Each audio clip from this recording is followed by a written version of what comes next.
Assalamualaikum warahmatullahi wabarakatuh. Alhamdulillah, alhamdulillahi binikmatil iman wal islam. Asyhadu an la ilaha illallah wa asyhadu anna Muhammadar Rasulullah. Allahumma salli ala sayyidina Muhammad wa ala alihi sayyidina Muhammad. Sadaqallahul azim. Kaum muslimin dan muslimat pemirsa TVRI Sulawesi Tengah yang berbahagia, salam jumpa pemirsa. Jumpa lagi dalam program acara persembahan TVRI Sulawesi Tengah, yaitu program acara Mutiara Hikmah. Dan insya Allah program acara Mutiara Hikmah ini akan menambah iman dan takwa kita kepada Allah Subhanahu wa Ta'ala. Amin amin ya rabbal alamin. Baik kaum muslimin dan muslimat pemirsa TVRI Sulawesi Tengah yang berbahagia, alhamdulillah telah hadir di tengah-tengah kita narasumber yang insya Allah akan membawakan materi kita pada sore hari ini di program acara Mutiara Hikmah persembahan TVRI Sulawesi Tengah, yaitu Al-Ustadz Al-Mukarram Habib Dr. Haji Hasan Al-Habsyi LCMAG. Assalamualaikum Habib. Waalaikumsalam. Sehat-sehat Habib. Alhamdulillah. Syukron Habib sudah hadir di istri kami. Beliau merupakan pengurus besar Al-Khairat Provinsi Sulawesi Tengah. Dan juga telah hadir di tengah-tengah kita ibu-ibu dari kelompok Salawat As-Safatul Ujma Kelurahan Palupi. Assalamualaikum ibu-ibu. Ya. Alhamdulillah. Sehat-sehat ibu-ibu. Cerah-cerah kayaknya ini ibu. Baik, terima kasih telah hadir di studio kami. Dan kami juga membuka line telepon di 0451 452 414 bagi pemirsa yang ada di rumah yang ingin berinteraktif dengan Habib atau ingin bertanya pada materi kita sore hari ini di program acara Mutiara Hikmah persembahan TVRI Sulawesi Tengah. Kaum muslimin dan muslimat pemirsa TVRI Sulawesi Tengah yang berbahagia, tema kita pada sore hari ini di program acara Mutiara Hikmah yaitu tentang napaktilas ibadah haji. Napaktilas adalah mengenang perjalanan pada masa perjuangan atau sejarah masa lalu. Maka napaktilas ibadah haji adalah mengenang perjalanan ibadah haji yang dilakukan oleh Nabi Ibrahim alaihissalam dan Nabi Ismail alaihissalam dan sejarah ibadah haji. Dan untuk mengkajinya lebih dalam lagi materi kita pada sore hari ini, langsung saja kita persilakan kepada Al-Ustadz Al-Mukarram Habib Dr. Haji Hasan Al-Habsyi LCMAG. Kepada Habib, tafadhol, kami persilakan Habib. Assalamualaikum warahmatullahi wabarakatuh. Waalaikumsalam warahmatullahi wabarakatuh. Alhamdulillah wa syukurillah wa la hawla wa la quwata illa billahil aliyil azim, amma ba'd. Puji syukur kehadirat Allah Subhanahu wa Ta'ala, berkat nikmat dan karunia-Nya, berkat inayahnya. Mudah-mudahan pemirsa dan kita semua diberikan keberkahan dalam umur, amin, diberikan amin. Umur yang panjang. Amin ya Allah. Insya Allah kalau belum punya kesempatan haji tahun ini, diberikan kesempatan haji tahun depan. Amin, amin ya rabbal alamin. Salawat dan salam atas baginda Nabi besar Muhammad sallallahu alaihi wasallam, Allahumma shalli wa para sallim keluarga, wa sahabatnya hingga umatnya ila yaumil qiyamah. Sebelum kita berbicara tentang mengenai napaktilas ibadah haji, ada seorang pujangga Arab yang bernama Al-Imam Muhammad Al-Busiri. Dalam sajaknya beliau menyampaikan atau dalam burdanya, Busyra lana ma'syaral Islam, berita gembira bagi kita umat Islam, innalana minal inayati ruknan ghaira munhadimi, kita mempunyai rukun keagamaan yang kuat dan kokoh. Lamma da'allahu da'ina li ta'atihi, tatkala Allah mengajak kita untuk sujud dan ruku kepadanya, bi akrami rusli kunna akramal umami, dengan kemuliaan Nabi Muhammad kita diberikan Nabi yang termulia. Melihat agama kita, apa rukun-rukun yang ada, yang kita ketahui dalam Islam ada 5 rukun. Yang pertama syahadat, yang kedua salat, yang ketiga zakat, yang keempat puasa, yang kelima ibadah haji bagi mereka yang mampu. Beribadah, alhamdulillah, bervariasi ibadah dalam agama kita. Dan yang namanya salat ditentukan waktu, tidak ditentukan tempat. Silahkan kita mau beribadah di mana saja. Di sini kita bisa beribadah, di luar, di mana saja. Ada ibadah ini yang diberikan bagi mereka yang punya duit. Ini memberikan motivasi, itulah zakat. Ya, bagaimana kita mau memberi kepada orang sedangkan kita sendiri tidak punya? Ini ibadah yang memotivasi umat ini agar selalu bekerja. ada ibadah yang ditentukan waktu dan tempat. Itulah ibadah haji.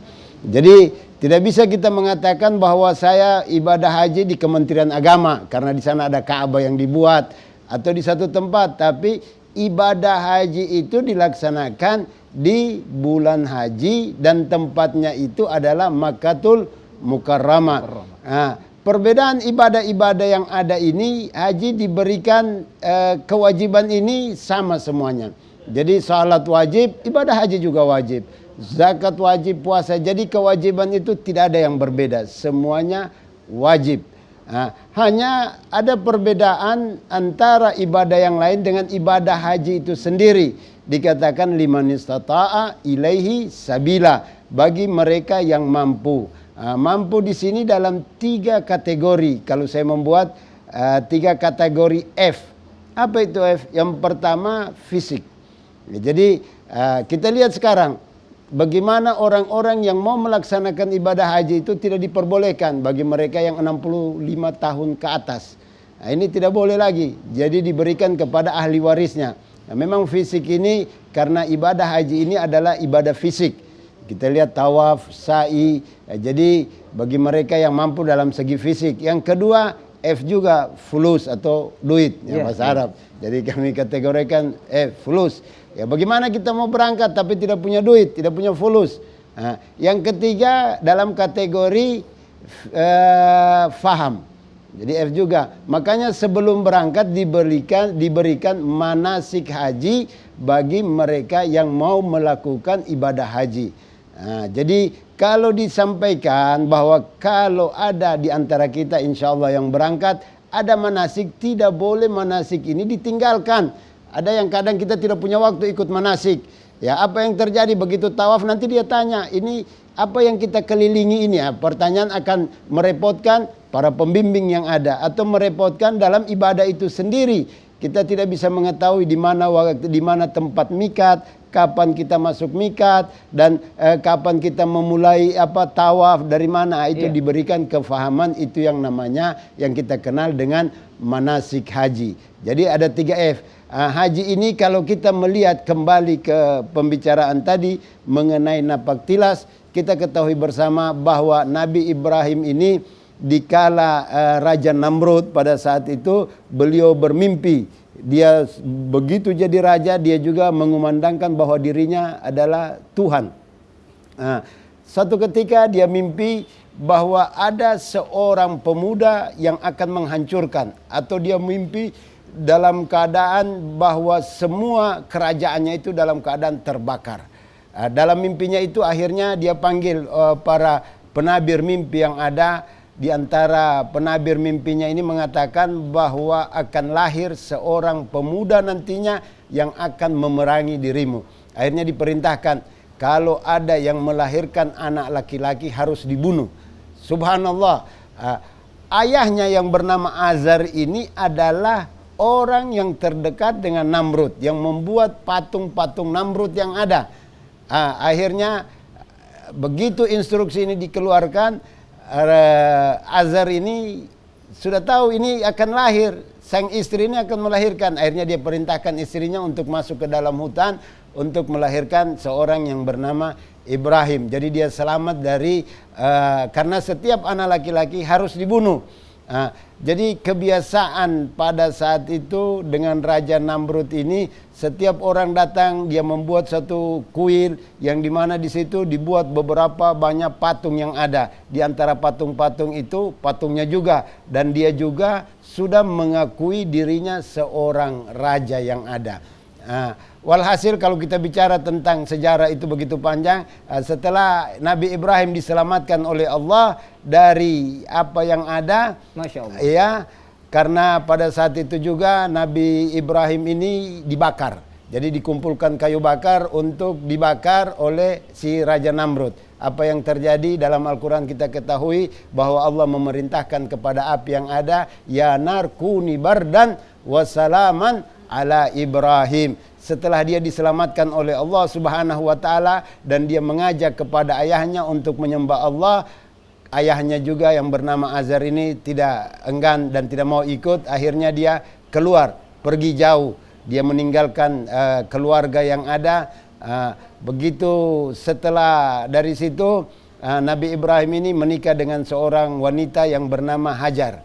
Masya Allah. Ya, setelah dia menikah dengan seorang yang bernama Hajar, akhirnya pada saat itu ada raja juga yang kalau ada wanita cantik atau istri orang itu harus diambil oleh raja tersebut. Ini mungkin penyakit, suka sama istri orang, istri sendiri tidak suka. Ini, ya. Jadi penyakitnya raja ini tidak bisa lihat ada istri orang yang cantik. Akhirnya Ibrahim menyampaikan kepada Hajar, Hajar, kalau kita nanti masuk ke Mesir, kalau engkau ditanya siapa, engkau jangan mengaku istriku, engkau mengaku adalah saudaraku. Akhirnya subhanallah. Tapi begitu dilihat kecantikannya, para dayang-dayang ini menyampaikan kepada Raja Namrud pada saat itu bahwa ada seorang wanita saudara daripada Ibrahim, dia cantik begini dan begitu, subhanallah. Akhirnya Raja Namrud ini memanggil dia mau mencicipi istilahnya, dia mau bergaul sama Hajar pada saat itu, subhanallah. Begitu dia mau mendekat, Hajar ini doanya dikabulkan oleh Allah. Begitu mau mendekat, apa yang terjadi? Dia kaku, sebelah kiri kaku, tidak bisa bergerak. Akhirnya raja ini mengatakan bahwa si Hajar ini punya ilmu atau apa. Dia minta sama Allah supaya dia diselamatkan dari niat jahat daripada Raja Namrud yang ada. Sekali, akhirnya begitu tidak lolos, dia mau mencoba lagi. 2 kali Habib ya? Iya, 2 kali. 2 kali tidak lolos, yang ketiga kali dia sudah ketakutan. Akhirnya diberikanlah si Hajar ini seorang pendamping, seorang wanita sebagai hadiah. Dia adalah Sarah. Akhirnya Sarah ini berjalan bersama Hajar. Terakhir Nabi Ibrahim karena kepada si Hajar begitu lama tidak punya anak, dia menikah kepada Sarah, karena Sarah ini hadiah dari Raja Namrud. Raja Namrud iya, Raja Namrud memberikan hadiah karena ketakutan Raja Namrud, jangan dia bikin lagi sesuatu nanti kalau saya tidak berikan dia hadiah akan berbahaya buat diri saya. Akhirnya si Sarahnya ini mendapat seorang anak yang bernama Ismail. Jadi setelah menikah si Sarah ini dibawa ke lembah kota Mekah, ke lembah Mekah. Pada saat itu tidak ada tanaman, tidak ada tumbuhan, tidak ada kehidupan. Tapi itulah perintah Allah Subhanahu wa taala. Akhirnya dibawa dari Palestina, dia bawa ke sana. Dia begitu tiba di tempat itu, dia taruh, dia terus tinggalkan.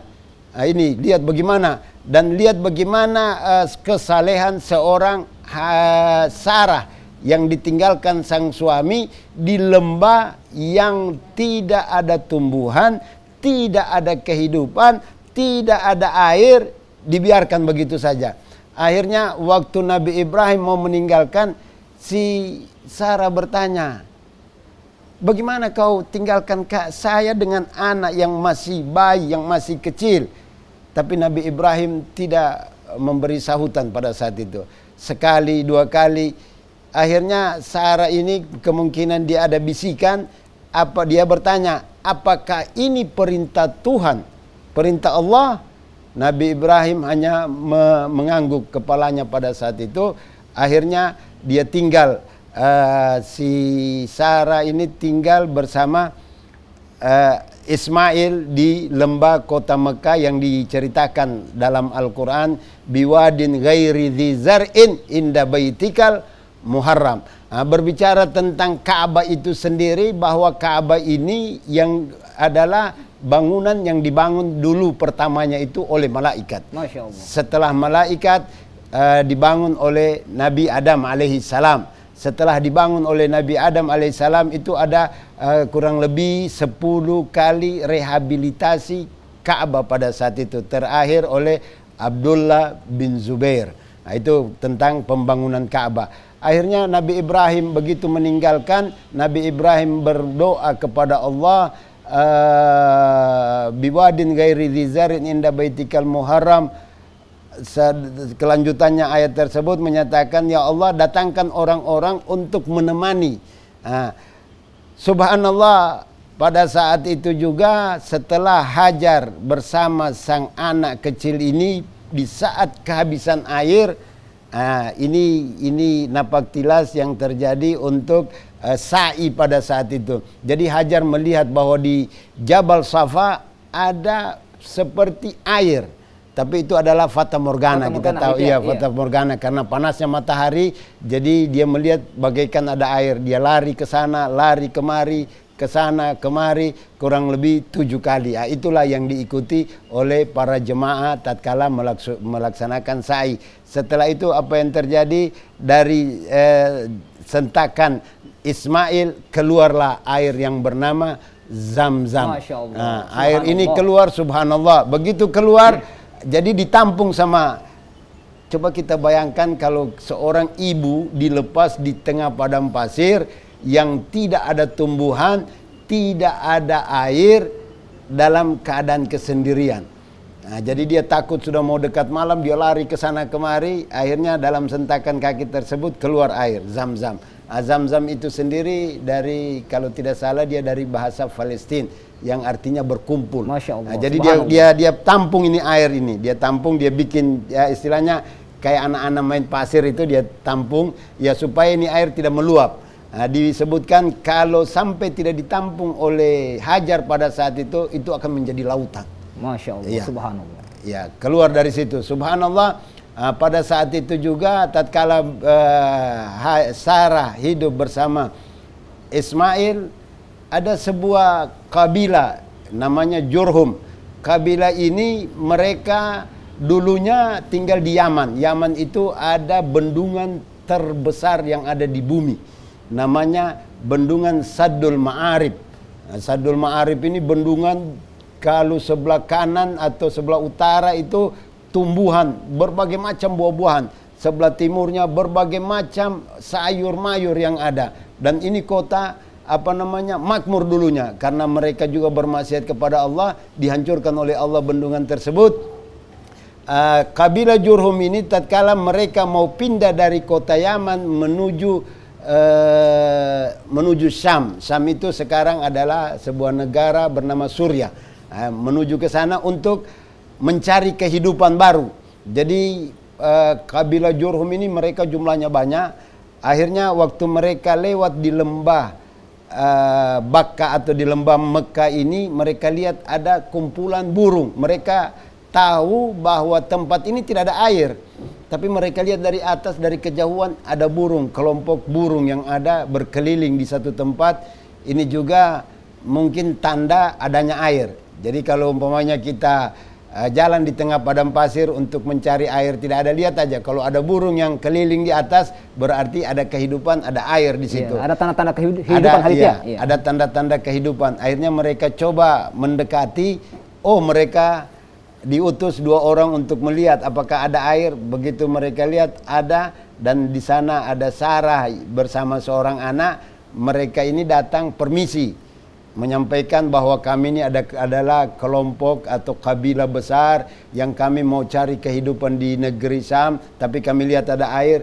Mereka permisi sama Sarah untuk bisa tinggal di situ, karena mereka juga datang dengan berbagai macam ternak yang ada, dan diantara mereka tahu berkebun. Mereka sampaikan kepada Sarah, bisa ndak kami hidup di sini, kami bawa ternak, kami bercocok tanam, nanti kalau ada hasil sebagai upeti kami berikan. Jadi pemilik Ka'bah pertama itu, tanah Mekah itu adalah Sarah bersama Nabiuna Ismail. Itu sebagai napaktilas daripada apa yang terjadi. Setelah itu subhanallah, akhirnya mereka hidup, mereka tumbuh di situ. Ibrahim setelah Ismail besar, dia datang mengunjungi anak ini yang begitu lama dinanti-nantikan. Akhirnya datang, begitu datang turun perintah Allah untuk disembelih. Ini yang lebih dahsyat. Jadi Ibrahim ini juga dikatakan Abul Anbiya. Dari si Sarah melahirkan Ismail, dari si Hajar, akhirnya Hajar merasa cemburu. Kenapa ini bisa punya anak? Dia bermohon kepada Allah. Di umur 60-an akhirnya dia mendapatkan mendapatkan seorang anak yang bernama Ishak. Jadi dua lahir anak Nabi Ibrahim, makanya dia dikatakan Abul Anbiya, bapa dari para nabi yang ada. Setelah lahir, subhanallah, setelah besar akhirnya datang perintah Allah untuk membangun Ka'bah itu sendiri. Nah, jadi Ka'bah setelah dibangun, setelah selesai pembangunannya, turun perintah Allah. Dalam Al-Quran kita ketahui Nabi Ibrahim menyampaikan kepada Ismail, inni ra'aitu fil manami anni azbahuka ya bunai, wahai anakku, semalam saya mimpi, saya lihat kau dalam mimpiku, saya menyembelihmu. Coba kita bayangkan kalau pagi-pagi kita bangun, orang tua kita atau ayah kita menyampaikan, wahai Hasan, semalam saya mimpi saya sembelih. Tentu kita bilang, abah ini mulai gila. Ya. Mungkin ada ketakutan Habib ya. Iya, tapi subhanallah, lihat bagaimana Ismail ini atas didikan sang ibu yang begitu dahsyat. Apa yang dia sampaikan kepada ayahnya, if'al ma tu'mar satajiduni insyaallah minas sabirin. Laksanakan perintah, mudah-mudahan saya menjadi orang yang sabar. Subhanallah.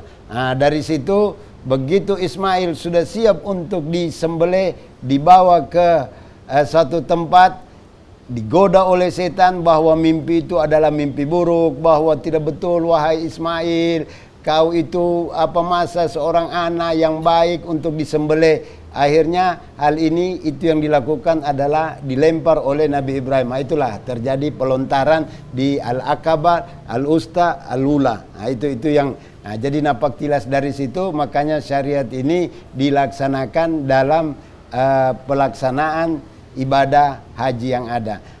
Di waktu Nabi Ibrahim alaihissalam sudah siap untuk menyembelih sang anak, subhanallah, dia sudah siapkan pisaunya yang tajam. Si anak Ismail menyampaikan, wahai ayahku, jika kau menyembelih aku, siapkan pisau yang tajam, jangan ada rasa kesian, karena ini adalah perintah Allah. Ya, dan jangan ada tetesan darah, nanti ketahuan oleh ibu begini dan begitu. Subhanallah, anak yang saleh.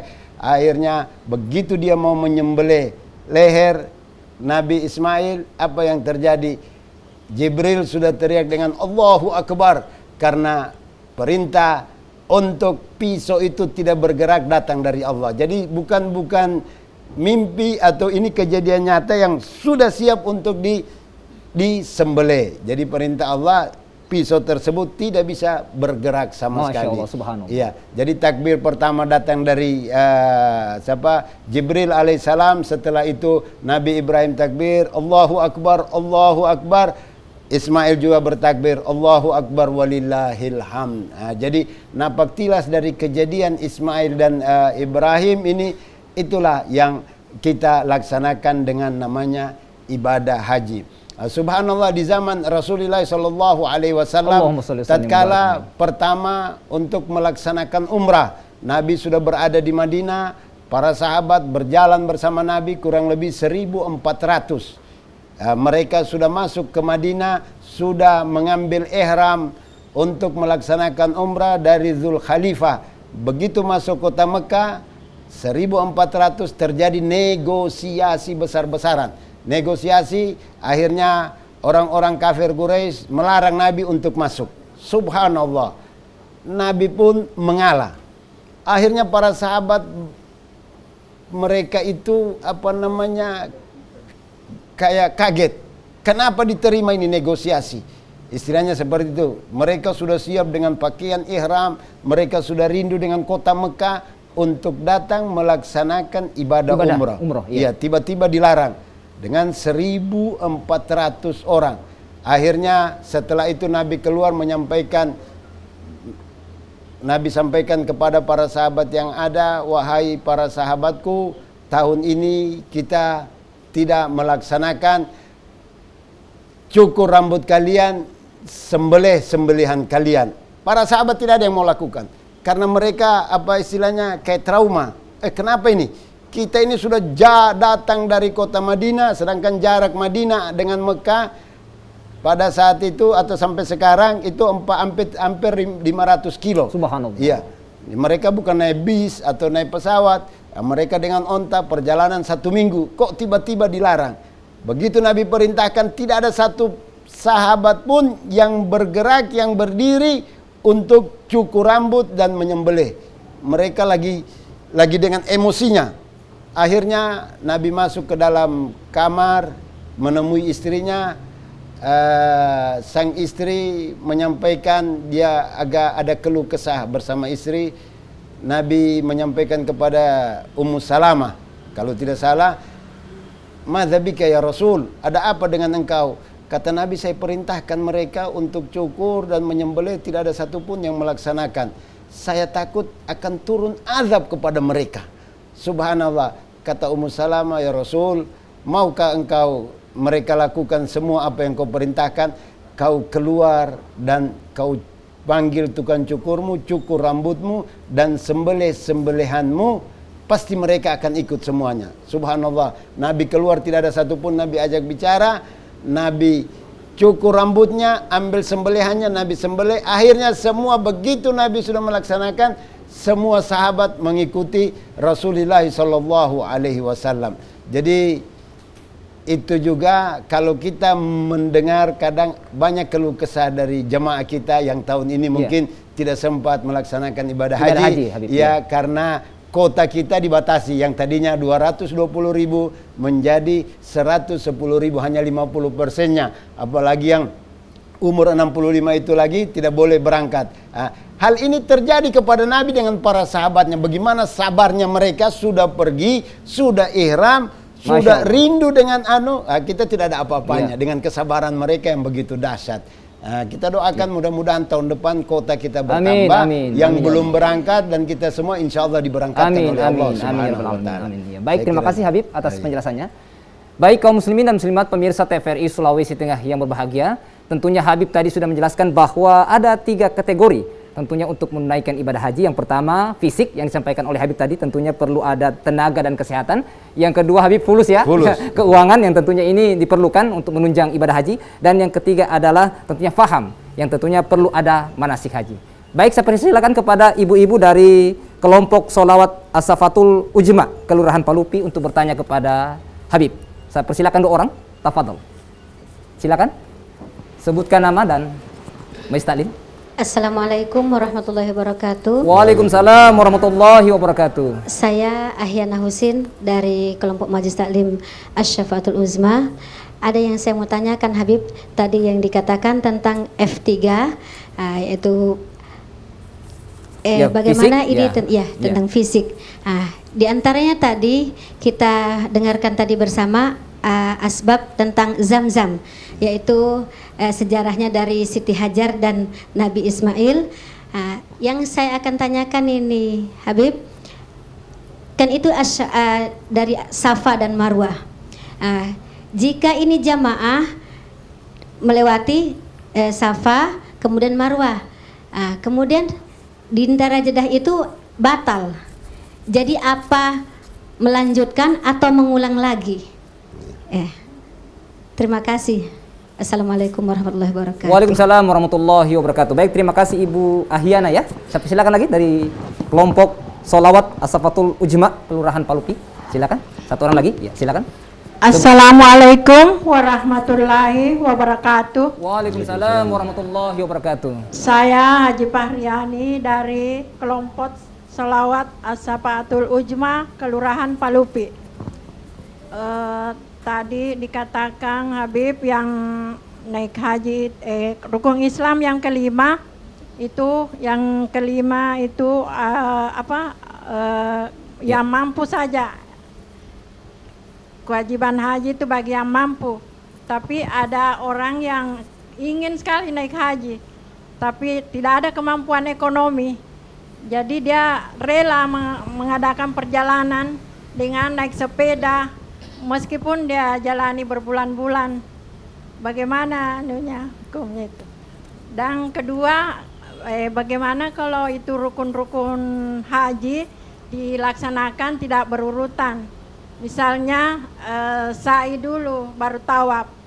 Apa itu bisa, Habib? Gitu ya. Baik, terima kasih Ibu Ya, waalaikumsalam warahmatullahi wabarakatuh. Baik, terima kasih Ibu Haja Fahriani. Mungkin Habib dijawab dulu ya Habib. Ya, jadi yang pertama tadi untuk tawaf dalam sa'i. Sa'i jika batal, jadi begini. Kalau tawaf itu kita harus bersuci. Ya.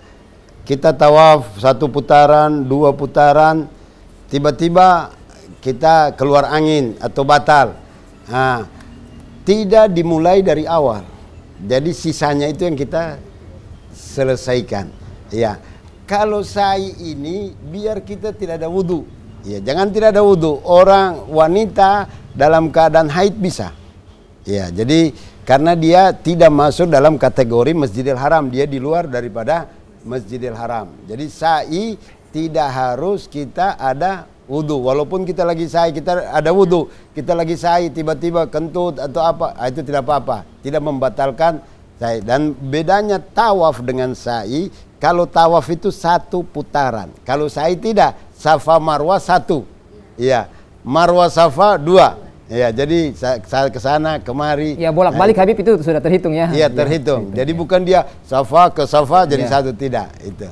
Nah, jadi begitu, tidak tidak diwajibkan kita untuk berwudu dalam melaksanakan ibadah sa'i. Nah, yang berikutnya tadi dikatakan haji bagi yang mampu, bagaimana yang tidak mampu? Alhamdulillah tidak diwajibkan. Ya, jadi jangan memaksa diri. Kalau kita tidak mampu tidak wajib, karena dibilang liman istata'a ilaihi sabila. Adapun orang nanti dia pergi dengan bersepeda Habib, iya. Iya, dia pergi, ya silahkan, tapi jangan menyusahkan orang lain. Iya, jangan begitu tiba di sana akhirnya cari-cari duit, jadi peminta-minta. Ini menyusahkan.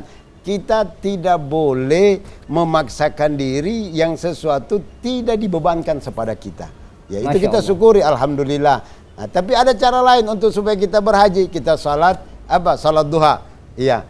Salat apa namanya? Salat isyraq apa? Iya.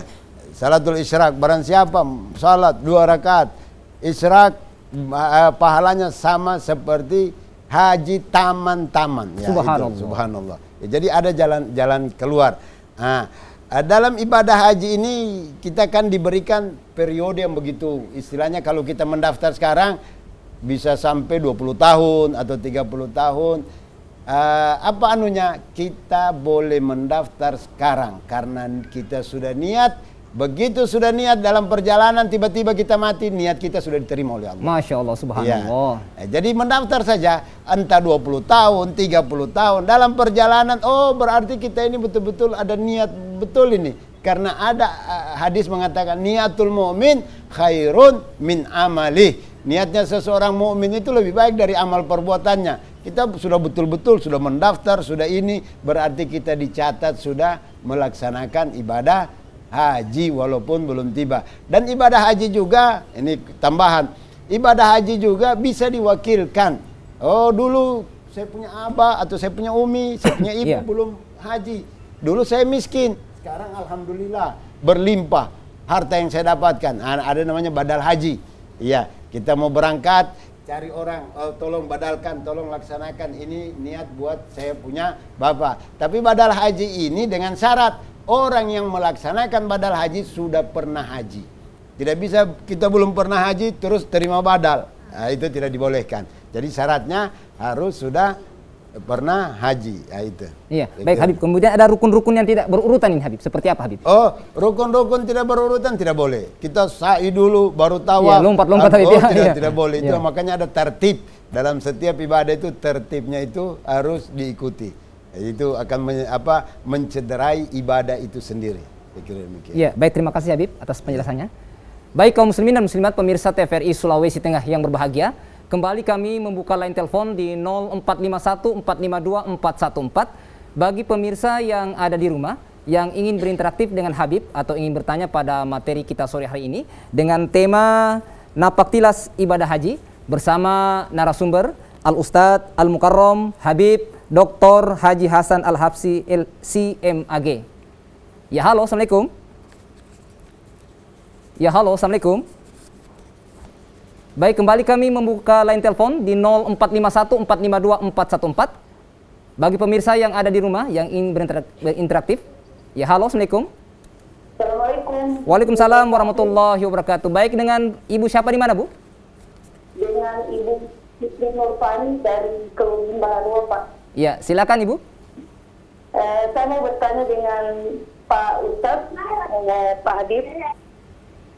Assalamualaikum Pak Habib. Waalaikumsalam warahmatullahi wabarakatuh.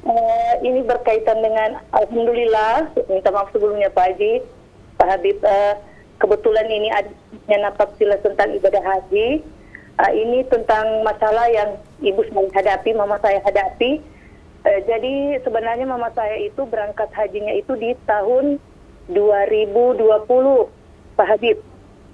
Karena corona kemarin ada pembatalan untuk ibadah haji. Kemudian digeser kembali ke 2022 ini karena ada aturan, terhambat aturan bahwa yang boleh berangkat haji itu 65 tahun ke bawah. Sementara ibu saya itu usianya sudah 78 tahun Pak Habib. Jadi terhambat usia. Nah, yang jadi permasalahan di sini Pak Habib, ibu saya ini sudah mengalami demensia karena pengaruh usia. Ya sudah demensia, bahkan kalau mau salat pun ibu saya itu biasa nanti kita anak-anaknya itu terbiasa mungkin salah biasa misalnya salat menghadap kiblatnya itu sudah tidak tentu, kadang ke arah selatan, kadang ke utara, kadang ke timur. Nanti kita anak-anaknya membimbing, mak ditegur, mak arah kiblatnya bukan di situ tapi ke barat. Misalnya seperti itu Pak Habib.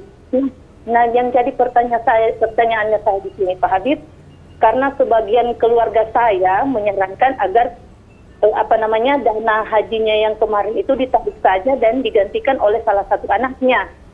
Tapi saya sebagai anak yang paling bungsu saya bertahan bahwa ibu saya biarlah menunggu tahun depan, insya Allah Allah kasih rezeki, mudah-mudahan mungkin di nanti tahun depan dia bisa berangkat, mungkin ada Allah kasih semacam mujizat lah agar dimensinya itu sedikitnya hilang seperti itu. Nah, yang jadi pertanyaannya saya Pak Haji, apakah masih diperbolehkan atau masih disarankan atau diwajibkan bagi ibu usia lanjut untuk ikut ibadah haji atau tidak, Pak Habib? Terima kasih banyak. Assalamualaikum warahmatullahi wabarakatuh. Waalaikumsalam warahmatullahi wabarakatuh. Baik, terima kasih Bunda. Di belakang Bunda kembali kami membuka line telepon di 0451 452 414. Bagi pemirsa yang ada di rumah yang ingin berinteraktif dengan Habib atau ingin bertanya pada materi kita sore hari ini di program acara Mutiara Hikmah persembahan TVRI Sulawesi Tengah. Ya baik, mungkin Habib dijawab dulu Habib sebelum kita ke ibu-ibu barangkali tentang ini. Mungkin lanjut usia. Umur berapa? Sekitar 78 tahun. 78 tahun. Ya, jadi haji itu bagi mereka yang mampu, dan karena ibu Anda sudah uzur, itu kewajiban itu dia sudah terlepas, dia sudah mendaftar dan lain sebagainya, niatnya sudah sampai, dia sudah terlepas dari hal-hal yang kewajiban tersebut. Dan mengenai pembiayaan itu, kalau bisa dari ahli waris itu aja yang saya tidak tahu ke depan ini dibuka lagi untuk untuk yang berusia uzur begitu apa tidak ya. Takutnya nanti tidak ada kesempatan, akhirnya itu bisa hilang. Itu yang ditakutkan. Jadi kalau ada yang dimintakan dari ahli waris, ya mengalah saja siapa yang ahli waris yang bisa untuk pergi ke sana. Kalaupun nanti dibuka yang uzur, yang 78 tahun, yang sekian tahun itu bisa berangkat, itu akan merepotkan juga. Tadi ibunya sudah dipapa begitu. Apalagi sholat sudah ditunjukkan arah kiblatnya, Habib ya. Iya. Paling tidak ada lagi yang harus mendampingi. Jadi haji kita sebelumnya kalau ada yang tua begitu dicari pendamping dia dari keluarga, baik itu anak, baik itu ponakan, untuk selalu mendampingi jemaah tersebut. Tapi kalau ini sudah tidak ada jalan semuanya, ketahuilah bahwa ibu Anda itu di umur yang usia begitu sudah banyak yang maafu, istilahnya Allah sudah ampuni segala dosanya. Masya Allah, baik itu salah sujud dalam kiblat dan lain sebagainya. Dan dalam hadis-hadis Nabi, orang-orang tua begitu dahsyat diberikan pahala khusus oleh Allah Subhanahu wa taala. Iya, jadi jangan terlalu dipusingkan. Kalau ada ahli waris yang bisa berangkat ke depan, ya sudah, di antara ahli waris yang melaksanakan tugas tersebut. Nanti mudah-mudahan ibu juga diberikan kekayaan, nanti bisa juga nanti dibadalkan. Cuma tadi badal itu orang yang sudah pernah melaksanakan ibadah haji, itu yang pertama. Yang kedua, orang-orang yang dibadalkan ini juga belum bisa dibadalkan kalau dia masih hidup. Masih hidup, tapi kalau seperti yang dikatakan tadi bahwa tidak ada, sulit sama sekali untuk dia berdiri dan bergerak, itu sudah bisa. Sebagian ulama mengatakan sudah bisa untuk dibadalkan, tapi sebagian ulama bilang tidak, tunggu nanti dia sudah meninggal, ya takut sembuh kembali dan lain sebagainya. Saya kira itu adalah sebuah solusi. Jadi ke depan kalau masih menunggu yang 78 atau ini akan merepotkan nanti, ya. Tapi kalau ada yang bisa untuk menggantikan dari keluarga, itu aja dimasukkan. Iya, baik, terima kasih Habib atas penjelasannya. Baik kaum muslimin dan muslimat pemirsa TVRI Sulawesi Tengah yang berbahagia, kembali kami membuka line telepon di 0451 452 414 bagi pemirsa yang ada di rumah yang ingin berinteraktif dengan Habib atau ingin bertanya pada materi kita sore hari ini di program acara Mutiara Hikmah persembahan TVRI Sulawesi Tengah dengan tema Napaktilas Ibadah Haji bersama narasumber Habib Dr. Haji Hasan Al-Habsyi LC.MAG. Baik, saya persilakan kepada ibu-ibu dari kelompok Salawat As-Safatul Ujma. Silakan bertanya. 2 orang lagi. Ya, silakan. Sebutkan nama. Assalamualaikum warahmatullahi wabarakatuh. Waalaikumsalam warahmatullahi wabarakatuh. Nama saya Ibu Haja Asnima. Saya dari kelompok Salawatan As-Safatul Ujma, Kelurahan Palupi. Yang saya ingin ditanyakan di sini, Pak Habib, mengenai perjalanan haji. Kalau seseorang itu untuk melempar 3 kali, tapi kemarin dia hanya 1 kali, namun lemparan berikutnya dia hanya menitip. Tapi alhamdulillah lemparan pertama dia ini lengkap. Ya, hanya itu pertanyaan saya.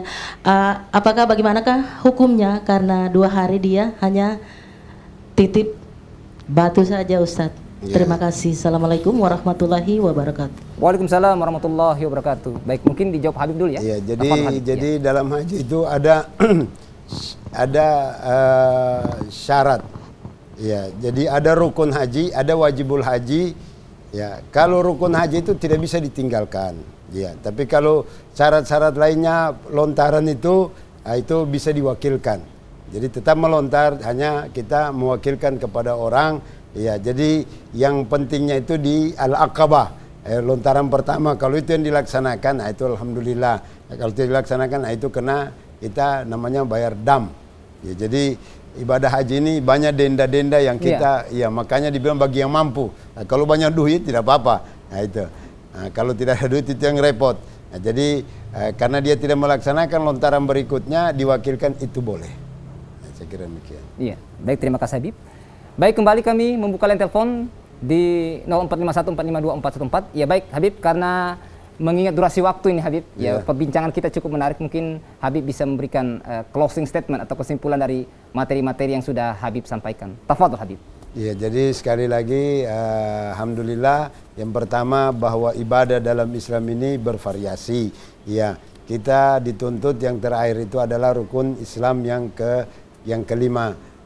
Dalam setiap hari kita minta sama Allah bahwa kita insya Allah diberikan kemampuan untuk melaksanakan. Tapi bukan hanya sampai di situ, kita coba-coba bikin tabungan. Ya, berarti kita betul-betul niat, tapi doa, tapi kita tidak laksanakan syarat-syarat yang ya kita ke bank, kalaupun mendaftar ke bank atau ke Kementerian Agama, kita daftarkan. Ya, kita tidak tahu akhirnya panggilan itu akan datang. Ini berarti kita betul-betul atau bersungguh-sungguh mau melaksanakan ibadah haji. Tapi kalau niat tapi tidak ada gerakan yang dan dalam setiap sujud kita kita minta kepada Allah, Allahumma rzuqni ziarah baitikal haram, Allahumma rzuqni hajja baitikal haram. Nah, ini kita selalu minta kepada Allah. Dengan permintaan tersebut, insya Allah kita diberikan jalan dengan kita tidak tahu dari mana datangnya. Nah, itu. Tapi ada orang bilang ini apa? Kalau ada tips untuk melaksanakan ibadah haji, tanya suruh baca suratul Fatihah sekian kali. Iya, kalau tidak mampu baca surah Al-Ikhlas. Kalau tidak mampu disuruh bawa surat tanah biar cepat. Itu Habib lain cerita lagi. Iya, lain cerita lagi. Ya, jadi mudah-mudahan kita minta kepada Allah, Allah berikan kita rezeki. Kalau sudah ditetapkan kita insya Allah melaksanakan ibadah haji, tidak ada satu penghalang pun yang akan mampu menghalangi kita. Saya kira itu aja dari saya. Ya, baik Habib, mungkin bisa doa singkat Habib sebelum kita tutup. Tafadhol Habib. Iya. Mari kita berdoa bersama, baik yang ada di rumah, yang ada di studio, ya semua. Mudah-mudahan Allah memberikan kita umur yang panjang. Amin ya Allah. Allah memberikan kita kemudahan. Amin ya Allah Allah. memberikan kita kekuatan dalam segala melaksanakan ibadah. Allahumma jal jam'ana hadza jam'an marhuma, tafarruqana min ba'di tafarruqan ma'suma, wala taj'alallahumma fina wala minna syakiyan wala mahruma, kama jama'na fi hadzal makan yajma'una fi jannatin tajri min tahtiha al-anhar. Allahumma rzuqna ziyarah baitikal haram fi kulli sana. Allahumma rzuqna ziyarah baitikal haram. Allahumma rzuqna ziyarah baitikal haram. Allahumma rzuqna ziyarah habibikal mustafa fi kulli sana. Wa sallallahu ala sayyidina Muhammad nabil ummi wa ala alihi wa sahbihi wa sallim walhamdulillahi rabbil alamin. Baik, terima kasih Habib atas penjelasannya dan doanya. Baik kaum muslimin dan muslimat pemirsa TVRI Sulawesi Tengah yang berbahagia, tentunya Habib tadi sudah menyampaikan bahwa perlu niat dan sungguh-sungguh dalam melaksanakan ibadah haji, dan juga Habib menyampaikan ada 3 kategori, yaitu 3F ya Habib, ya, fisik, fulus ya Habib ya, dan faham tentunya sudah dijelaskan oleh Habib. Tentunya insya Allah kita mendapatkan keberkahan dari Allah Subhanahu wa Ta'ala. Demikian Mutiara Hikmah pada sore hari ini. Kami ucapkan terima kasih kepada Al-Ustadz Al-Mukarram Habib Dr. Haji Hasan Al-Habsi LC MAG. Syukran Habib sudah hadir di studio kami dan telah memberikan tausiah. Dan juga kami ucapkan terima kasih kepada kelompok Sholawat Asafatul Ujma Kelurahan Palupi. Terima kasih ibu-ibu telah hadir di studio kami. Insya Allah kapan-kapan kami undang kembali ibu-ibu. Akhirnya saya Bambang Abu Julu dan seluruh kerabat kerja TVRI Sulawesi Tengah mengucapkan banyak terima kasih. Insya Allah kita akan berjumpa lagi pada program Mutiara Hikmah pekan depan. Subhanakallahumma wa bihamdika asyhadu an la ilaha illa anta astaghfiruka wa atubu ilaik. Allahumma ya Allah, Allahumma ya Allah. Wassalamualaikum warahmatullahi wabarakatuh. Terima kasih banyak Habib. Ya, syukur Habib. Ya, terima kasih banyak Habib.